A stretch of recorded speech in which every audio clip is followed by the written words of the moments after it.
Linear momentum.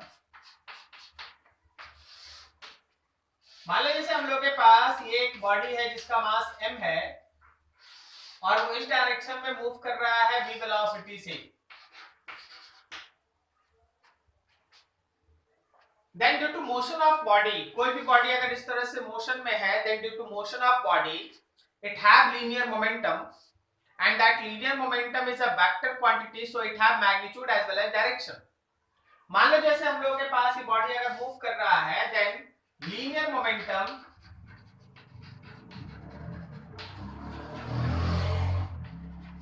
of this body is given as linear momentum is equals to mv। Magnitude का बात कीजिएगा तो मास को वेलोसिटी के साथ मल्टीप्लाई कर दीजिए, और अगर डायरेक्शन का बात कीजिएगा तो always direction of T in direction of velocity. p का जो डायरेक्शन है वो हमेशा वेलोसिटी के डायरेक्शन में होगा, तो जो डायरेक्शन हमारे वेलोसिटी का है वही डायरेक्शन हमारे मोमेंटम का भी है। यूनिट देखो, अगर तुम इसका यूनिट देखो तो यूनिट हो गया है हम लोगों का केजी मास के लिए और मीटर पर सेकेंड, ये इसका यूनिट है। ठीक है, तो मोमेंटम किसी भी मूविंग बॉडी का जो लीनियर मोमेंटम है वो उस बॉडी के मोशन से एसोसिएटेड एक ऐसा क्वांटिटी है जो एक तरह से अगर बोला जाए तो बॉडी के मोशन को समझने का एक जरिया है। ये एक वेक्टर है, इसलिए इसका मैग्नीट्यूड है तो mv, और अगर आप इसका डायरेक्शन निकालना चाहते हैं तो हमेशा वेलोसिटी का डायरेक्शन। जब कभी भी आप लीनियर मोमेंटम का मैग्नीट्यूड का बात करेंगे, आप उसके वेलोसिटी के मैग्नीट्यूड से उसको मल्टीप्लाई करें। जैसे मान लो हम एक छोटा सा एग्जांपल दें, a body of mass 2 kg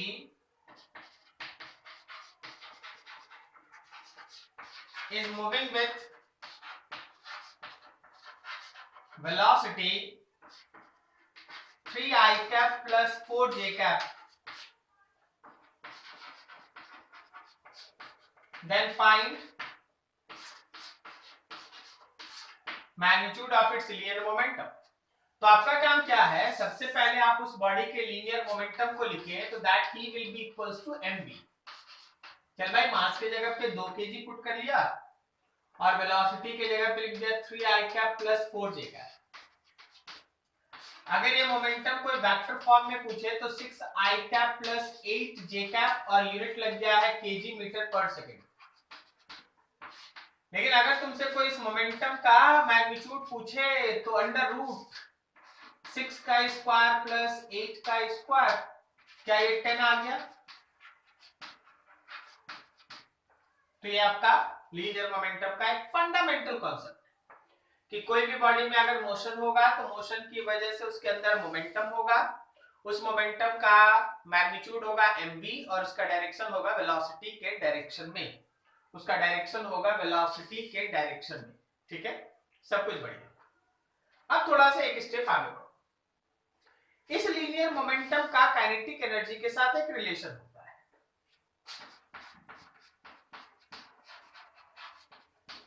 relationship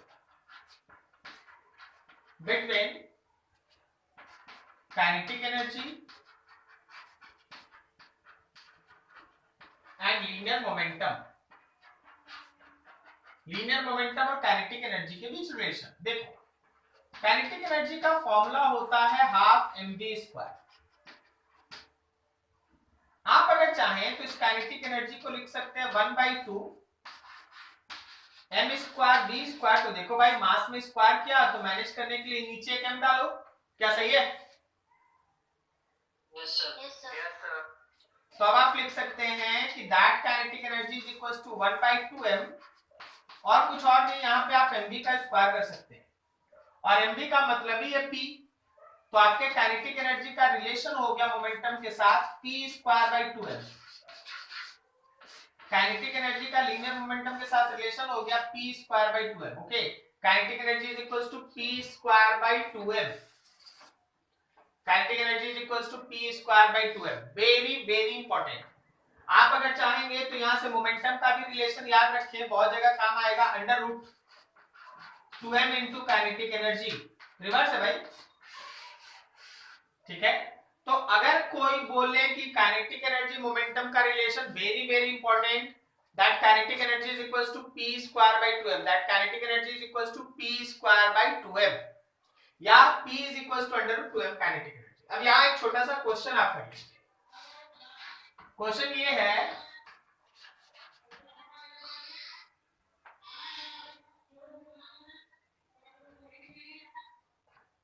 question ये है कि if linear momentum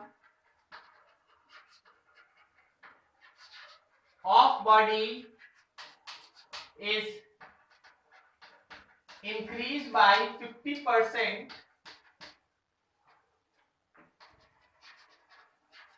what will be percentage increase in kinetic energy? बोला गया कि अगर लीनियर मोमेंटम को आप 50% बढ़ा देते, अगर आप लीनियर मोमेंटम को 50% इंक्रीज कर देते, तो बताइए काइनेटिक एनर्जी पे क्या इफेक्ट पड़ेगा या कितना परसेंट का इंक्रीज होगा। ठीक है, एकदम सिंपल। तो आप इसको ऐसे सॉल्व करते हैं कि मान लो कि आपका लीनियर मोमेंटम इनिशियल p है। अगर लीनियर मोमेंटम इनिशियल p है तो kinetic energy initial p square by 2m है। बोलो सही है सबका? Yes sir. ठीक है, अब देखो, according to question momentum final is equal to initial momentum में 50% का इंक्रीज, यही ना लिखा है क्वेश्चन? बोलो बोलो, समझा? Yes sir.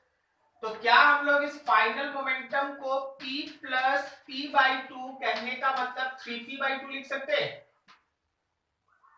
तो जब हम काइनेटिक एनर्जी का फाइनल वैल्यू लिखेंगे तो फाइनल मोमेंटम है 3p बाई 2 का स्क्वायर और नीचे है 2m, तो ये वैल्यू हो गया मेरा 9/4 p स्क्वायर बाई 2m। देख लो अपना गुना गणित कर लो, क्या सही लिखे हैं? फाइनल काइनेटिक एनर्जी हो गया 9/4 p square by 2m। Is this clear? Yes sir.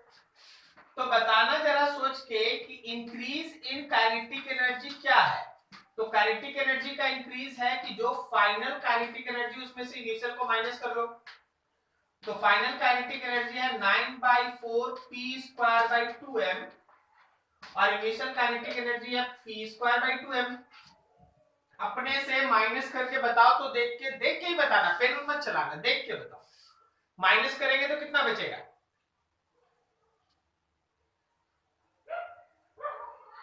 Sir 5p square by 8 आएगा। Very good.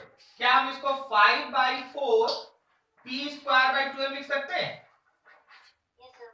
हाँ, अब देख, क्वेश्चन में इंक्रीज अगर पूछता ना तो यही आंसर होता, लेकिन क्वेश्चन में परसेंटेज इंक्रीज पूछा है। तो आपको समझते हैं, अगर परसेंटेज इंक्रीज निकालना हुआ तो जो मेरा इंक्रीज आया है, जो मेरा इंक्रीज आया है उसमें इनिशियल वैल्यू से डिवाइड करके 100 से मल्टीप्लाई, बोलो सही है? Yes sir. तो ये p स्क्वायर बाई 2m और p स्क्वायर बाई 2m कटा 4 से 125, 5 से मल्टीप्लाई 125%। मतलब अगर हम लोग लीनियर मोमेंटम को 50% इंक्रीज करते हैं, अगर हम लोग लीनियर मोमेंटम को 50% इंक्रीज करते हैं तो काइनेटिक एनर्जी में 125% का इंक्रीज ऑब्जर्व होगा। क्या किसी को कोई डाउट समझने में? No sir. ठीक है, नोट करो फटाफट। एक दूसरा क्वेश्चन देखिए। दूसरा क्वेश्चन ये है, इफ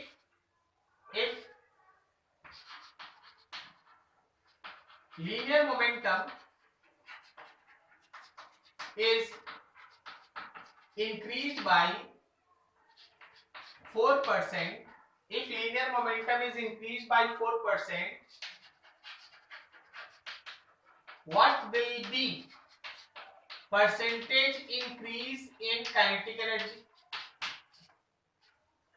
अच्छा, इन दोनों क्वेश्चन में क्या डिफरेंस है कि आप दूसरी बार ऐसा क्वेश्चन बता रहे हैं, एक चीज दिमाग में आना चाहिए। डिफरेंस है चेंज का। पिछले क्वेश्चन में जो चेंज था वो 50% था, बड़ा चेंज था। अब जो चेंज है वो छोटा चेंज है, केवल 4%। पता है, दोनों तरह के क्वेश्चन को बनाने का तरीका बदलता है। ठीक है, हम लोग इस तरह के क्वेश्चन में जिसमें चेंज छोटा होगा, use concept of error analysis.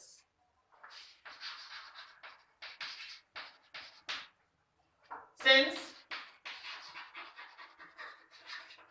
change is small, so using error analysis, क्या हम लोग लिख सकते हैं कि that kinetic energy is equals to T square by 2m को 1 by 2 T square m पे पावर -1। Yes, sir. आपको याद है एरर में पढ़ाया गया था कि इस तरह से del k by k is equals to, ये तो कांस्टेंट है, बोल दीजिए, p स्क्वायर का 2 आगे del p by p, और m पे पावर तो -1 है, लेकिन एरर में माइनस नहीं होता, प्लस होता। याद है आपको? Yes, sir. क्या ये रिलेशन याद है, या किसी को कोई डाउट है तो बोलो, हम फिर से बता देंगे। सब फिर से बताएंगे। Very good, very good. Error जब पढ़ा था ना, उसमें पढ़ा था कि जब मान लो कोई x एक फिजिकल क्वांटिटी है जो p पे पावर a, q पे पावर b, या फिर c पे पावर z पे डिपेंड करता है, तो याद करो del x by x करके लिखाया गया था a times of del p by p, b times of del q by q, plus z times of del c by c। पढ़ा था? Yes sir. बस वही चीज यहां लगा रहे हैं। p का स्क्वायर है, m पे पावर माइनस है, तो स्क्वायर को आगे ले आए del p by p, चाहे एरर में पावर माइनस रहे या प्लस, एरर के कैलकुलेशन में हमेशा प्लस ही होता है, ये आप सीखे। तो माइनस है तो भी प्लस। ठीक है, तो वो चीज आप है ना पहले क्या कर रहा है, या पहले से पढ़ के रखिए। आप देखो ये रहा रिलेशन। अब चलो, according to question, mass constant है, तो मास में किसी भी तरह का एरर नहीं है। सो अगर हम इसको लिखना चाहें तो del k by k is equals to 2 times of del p by p, दोनों तरफ 100 से मल्टीप्लाई कर दीजिए। del k by k into 100, ये हो गया काइनेटिक एनर्जी का परसेंटेज चेंज, और del p by p में 100 से मल्टीप्लाई कर दीजिए, ये मोमेंटम का हो गया परसेंटेज चेंज। बोलो, मोमेंटम का परसेंटेज चेंज क्वेश्चन में 4% दिया है, तो आपका आंसर हो गया 8% इस बार। Is this clear? Yes, sir. Yes sir. तो देखो, दोनों क्वेश्चन बनाने के तरीके पे ध्यान दो। अगर यहाँ पे चेंज बड़ा है तो ट्रेडिशनली इनिशियल फाइनल चेंज निकाल के परसेंटेज, लेकिन अगर चेंज छोटा है, अगर चेंज छोटा है तो एरर से जाओ, तुरंत आंसर आएगा। क्लियर है?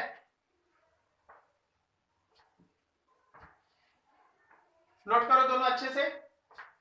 ये वाला खत्म, अब इसी में ऐड करके दूसरा टॉपिक है वो स्टार्ट करेंगे। मोमेंटम ही चलेगा अभी, आज और कल भी 2 दिन मोमेंटम ही चलेगा, अगले दिन तक।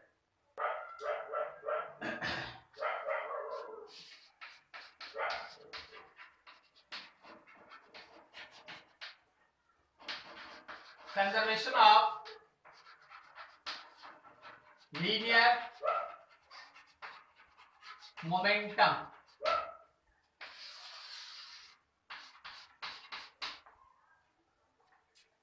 कोई भी ऐसा अगर आप सिस्टम सपोज करते हैं या सिस्टम लेते हैं जिसपे लगने वाला एक्सटर्नल फोर्स 0 है, सर थोड़ा इस पे बताइए। जब तुम किसी पर्टिकुलर बुलेट को फायर करता है, मान लो जैसे तो मैंने पिस्टल से बुलेट को फायर किया, तो बुलेट के फायर में कोई बाहरी फोर्स काम नहीं करता, वो सिस्टम का अंदर का फोर्स होता है। सही है? Yes, sir. उसी तरह अगर कोई बॉम्ब को एक्सप्लोड करता, बॉम्ब में क्या किया, तुम ऐसे माचिस लगा दिया, आग जला दिया, फिर वो है ना एक्सप्लोड किया, तो एक्सप्लोजन में जो एनर्जी या फिर फोर्स है वो सिस्टम के अंदर का फोर्स है, बाहर से नहीं लग रहा। कोई भी ऐसा सिस्टम जिसमें एक्सटर्नल फोर्स का रिजल्टेंट जीरो हो, मतलब बाहर से लगने वाले फोर्सेस का रिजल्टेंट वैल्यू जीरो हो, तो वर्ड सबसे पहले ध्यान रखना, कंजर्वेशन ऑफ लीनियर मोमेंटम वही काम करता है जहां सिस्टम पे लगने वाला एक्सटर्नल फोर्स जीरो या इतना छोटा हो कि आप उसको नेग्लेक्ट कर सकते हैं। ठीक है, आप उसको नेग्लेक्ट कर सकते हैं। If any system is free from net external force, if any system is free from net external force, always remember, किसी भी इवेंट होने के पहले और इवेंट होने के बाद सिस्टम का जो नेट मोमेंटम होगा वो हमेशा कंजर्व होगा। सिस्टम का जो नेट मोमेंटम है वो हमेशा कंजर्व होगा। चलिए हम आपको प्रैक्टिकल बात बताते हैं, सुनिएगा, समझिएगा। मान लीजिए मेरे हाथ में एक बुलेट है और हम है ना, सॉरी एक पिस्टल है और उसमें ना बुलेट है, हम बुलेट को फायर करते हैं। फायर करने के पहले पिस्टल और ये बुलेट सब रेस्ट में है, सिस्टम का इनिशियल मोमेंटम कितना है? जीरो। तो जब आप बुलेट को फायर करते हैं, बुलेट उधर जाता है तो बुलेट गेन किया पॉजिटिव मोमेंटम, तो आप देखते हैं पिस्टल पीछे आता है। Yes, sir. जितना बुलेट आगे बढ़ते बढ़ते पॉजिटिव मोमेंटम गेन करेगा, पिस्टल उतना ही पीछे आके नेगेटिव मोमेंटम गेन करेगा, ताकि नेट फोर्स का, नेट मोमेंटम का वैल्यू फिर से जीरो हो, क्योंकि फायरिंग के पहले जीरो था। क्या आप समझे बात को? ठीक है, जब कभी भी कोई सिस्टम पे लगने वाला नेट एक्सटर्नल फोर्स का वैल्यू जीरो होता है, याद रखना सिस्टम का नेट मोमेंटम हमेशा कंजर्व होता है। This is called conservation of linear momentum. थोड़ा स्टेटमेंट लिख लो, फिर हम आगे इसका प्रूफ दिखाएंगे, फिर इस पे बहुत सारा काम बाकी है। नीचे लिखो, if any system is free from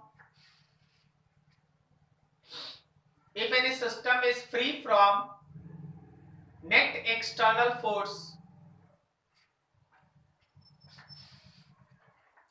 if any system is free from net external force,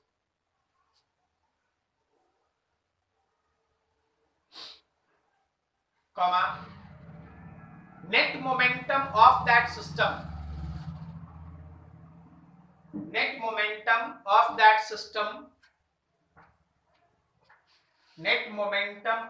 system always remains conserved. Net momentum of that system always remains conserved.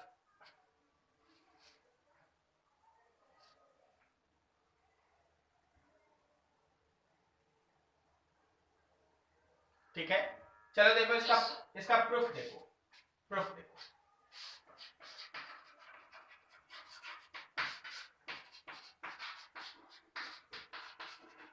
according to Newton's second law, क्या हम लिख सकते हैं ऐसा, F net is equals to dp by dt।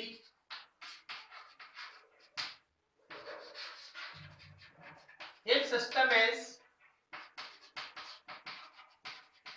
free from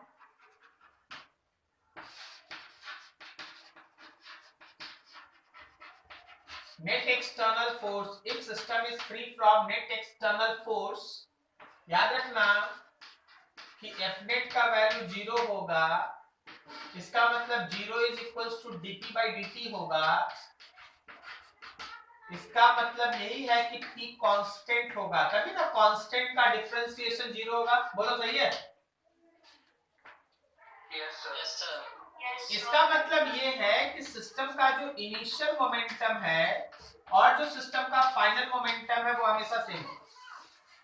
बस आप एक line याद रखिए, कोई भी सिस्टम अगर नेट एक्सटर्नल फोर्स से फ्री है तो उसका लीनियर मोमेंटम कंजर्व है।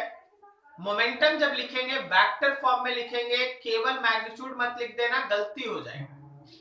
मतलब आपको वेलोसिटी का प्रॉपर डायरेक्शन वहां पे देख के समझ के लिखना चाहिए। Always use vector concept when you right momentum. जब आप मोमेंटम लिखते हैं हाँ, तो उसको है ना वेक्टर कॉन्सेप्ट के हिसाब से आप लिखिए। Is this clear? अब थोड़ा इसका एग्जांपल देखो। फर्स्ट है requiring velocity of gun. Requiring velocity of gun, ठीक है। मान लो जैसे हम लोगों के पास ये गन है, इस गन का मास m है, इसमें एक बुलेट है, उस बुलेट का मास स्मॉल m है। तो फायर करने के पहले ये रेस्ट में था, फिर बुलेट फायर हुआ। जब ये बुलेट फायर हुआ तो आप भी सोच सकते हैं कि गन जाएगा पीछे, वेलोसिटी ऑफ गन, और बुलेट जाएगा आगे, velocity of bullet. Is this clear? Yes, sir. Yes, sir. Yes, sir. Yes, sir. Applying conservation of linear momentum. तो momentum initial before fire is equals to momentum final after fire. Before fire rest में, after fire mass of bullet, velocity of bullet plus mass of gun and velocity of gun. उसको इधर ले आओ। Mass of gun and velocity of gun is mass of bullet and velocity of bullet. So velocity of gun is minus of mass of bullet, velocity of bullet by mass of gun. ये है velocity of gun। समझना, negative sign बताता है कि bullet को आप जिधर भी फायर कीजिएगा गन अपोजिट में जाएगा। अगर आप बुलेट को ऊपर फायर करेंगे गन नीचे जाएगा। अगर आप बुलेट को x के पॉजिटिव में फायर करेंगे गन x के निगेटिव में जाएगा। अगर आप बुलेट को z के पॉजिटिव में फायर करेंगे तो गन हमारा z के निगेटिव में जाएगा। जिधर भी आप बुलेट फायर करेंगे गन उसके अपोजिट में जाएगा, और उसका जो गन के वेलोसिटी का मैग्नीट्यूड होगा वो होगा mass of bullet, mass of gun और वेलोसिटी ऑफ बुलेट का magnitude. Is this clear? Yes, sir. ठीक है, चलो ऐसा एक ही जगह नहीं है। मान लो हमारे पास कोई एक बॉम्ब है जो एक्सप्लोड कर रहा है, explosion of bomb.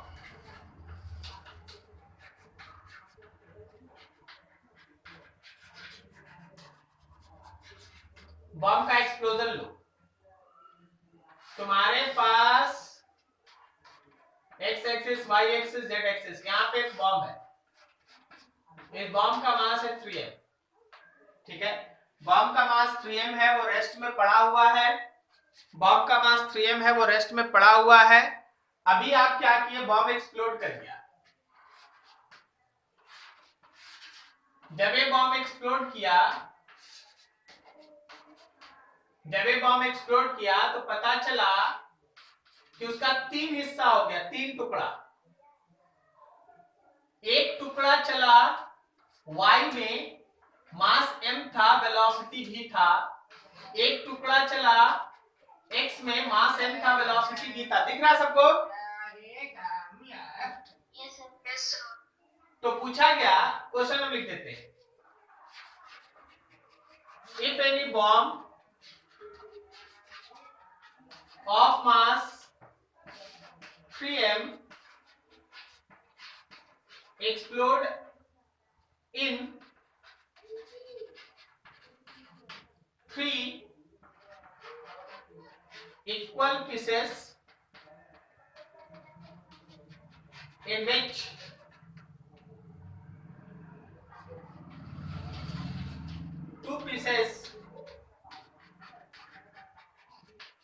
moves with speed v along positive x and positive y respectively, find velocity of third piece. आपको थर्ड पीस का वेलोसिटी बताना है, ठीक है। देखो बनाने में ज्यादा झमेला मत रखना। क्या आपको ये बात समझ में आ रही है कि यहाँ पे लगने वाला एक्सटर्नल फोर्स 0 है? Yes, sir. Yes, sir. तो simply you have to decide we can apply conservation of momentum, ठीक है ना। Applying conservation of linear momentum, ठीक है, conservation of linear momentum. Initial momentum is equal to final. Explosion के पहले 0, explosion के बाद एक का मास m x में चला v i कैप, दूसरे का मास m y में चला v j कैप, और तीसरे का मास तो m है लेकिन थर्ड का वेलोसिटी हमको निकालना है। थोड़ा सा जगह कम है, हम शॉर्टकट में करते हैं। क्या तीनों m कैंसिल कर दें? Yes, sir. तो क्या हम v3 को लिख सकते हैं minus v i cap and minus v j cap? ये रहा थर्ड पार्टिकल का velocity, minus v i cap minus v j cap, मतलब थर्ड पार्टिकल जो है वो निगेटिव x और निगेटिव y के बीच में कहीं चलेगा। क्या आप समझे? Yes, sir. नोट कीजिए फटाफट, और भी आगे बहुत सारा एग्जांपल इसमें।